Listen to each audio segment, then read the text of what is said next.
house on the hill had always been avoided by the locals. They said that at night, whispers could be heard from inside, even though no one had lived there for years. Some claimed to have seen shadows moving past the windows, but no one dared to get close enough to confirm, until a man named Richard decided to move in. He didn't believe in ghost stories. To him, it was just an old, abandoned house with a cheap price tag. The first night passed without incident, but around 3 in the morning, a sound echoed through the house, like slow, dragging footsteps in the hallway. Richard sat up in bed, holding his breath. The sound stopped. He got up, opened his bedroom door, and peeked into the dark corridor. Nothing.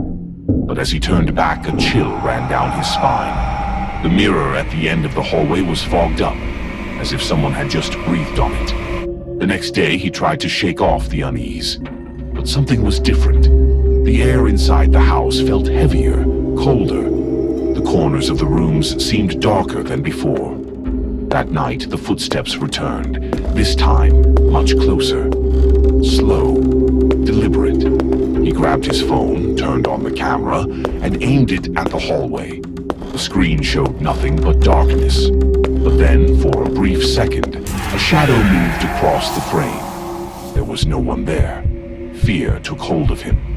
He reached for his keys, ready to leave, but the front door wouldn't budge. It was locked. From the inside, a whisper brushed against his ear.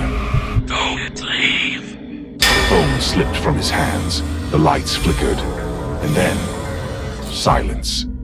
The next morning, a neighbor noticed the front door slightly open. He called out for Richard, but there was no answer.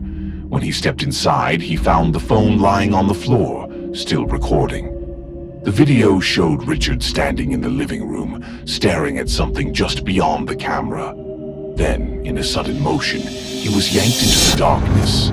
His body was never found. Since that night, at exactly 3 in the morning, anyone who walks past the house hears the sound of slow, dragging footsteps, followed by a whisper. Don't leave.